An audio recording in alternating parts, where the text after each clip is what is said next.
সৌরজগতের শেষ প্রান্তে, যেখানে সূর্যের আলো পৌঁছতে প্রায় 5.5 ঘন্টা সময় নেয়, সেখানে একা ঘুরে বেড়াচ্ছে এক রহস্যময় গ্রহ, যাকে আমরা একসময় আমাদের সৌরজগতের নবম গ্রহ হিসেবে চিনতাম। কিন্তু 2006 সালে হঠাৎ করেই তাকে গ্রহর তকমা থেকে সরিয়ে দেওয়া হলো। কেন প্লুটোকে বাদ দেওয়া হলো? এই বরফের গ্রহে এমন কি আছে যা আমাদের চমকে দিতে পারে? আজকের এই ভিডিওতে আমরা জানবো সৌরজগতের এই বিস্ময়কর বাহন গ্রহ প্লুটো সম্পর্কে।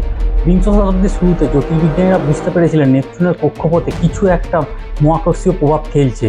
তারা ধরে নিয়েছিলেন নিশ্চয়ই সেখানে কোনো বড় গ্রহ আছে। শেষ পর্যন্ত 1930 সালে ক্লাইভ টম্বো খুঁজে পেলেন প্লুটোকে। ইন্টারেস্টিং ফ্যাক্ট, প্লুটোর নাম দিয়েছিলেন 11 বছর বয়সী একটা কিশোরী, ভেনেসিয়া বার্নি।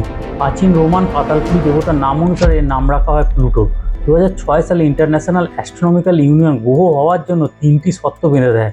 এক হচ্ছে সূর্যের চারপাশে ঘুরতে হবে। 2, পর্যাপ্ত ভর থাকতে হবে যেন মাধ্যাকর্ষণ শক্তির প্রভাব গোল আকার ধারণ করতে পারে। নিজের কক্ষপথের আশেপাশে অন্য ছোট গ্রহগুলিকে বা বস্তুকে পরিষ্কার করে সরিয়ে দিতে হবে। প্লুটো প্রথম দুটি শর্ত পূরণ করলেও তৃতীয় শর্তে এসে আটকে যায়। তার কক্ষপথের আশেপাশে কুইকার বেল্টে অসংখ্য বরফখণ্ড ছড়িয়ে আছে। এই বিজ্ঞানীরা তাকে বামন গ্রহ হিসেবে শ্রেণীবদ্ধ করেন। 2015 সালে নাসার নিউ হরাইজন মহাকাশ যখন প্লুটোর খুব কাছে পৌঁছলো, আমরা প্রথমবারের মতো দেখলাম প্লুটোর আসল চেহারা, হার্ট শেপ। প্লুটোর পৃষ্ঠে বিশাল এক হৃৎপিণ্ডের মতো অংশ আছে, যার নাম ট্রম্বো রেডিও। এটি মূলত নাইট্রোজেনের বরফে তৈরি এক বিশাল সমভূমি। পাহাড় ও বরফ, সেখানে 10,000 ফুট উঁচু পর্যন্ত পাহাড় আছে, যা দেখতে একদম পৃথিবীর হিমালয়ের মতো। প্লুটোর বায়ুমণ্ডল খুবই পাতলা।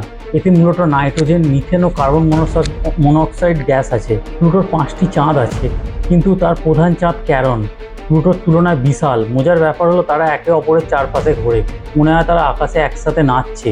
ক্যারনের পৃষ্ঠে বিশাল গিরিখাত রয়েছে, যা প্লুটোর রহস্যকে আরও বাড়িয়ে দেয়। প্লুটো এখন আর গ্রহ নাও হতে পারে, কিন্তু বিজ্ঞানীদের কাছে তার গুরুত্ব বিন্দুমাত্র কমেনি। সে আমাদের শেখায় যে বিশ্বের প্রতিটি ক্ষুদ্র কোণে লুকিয়ে আছে এক অভাবনীয় রহস্য।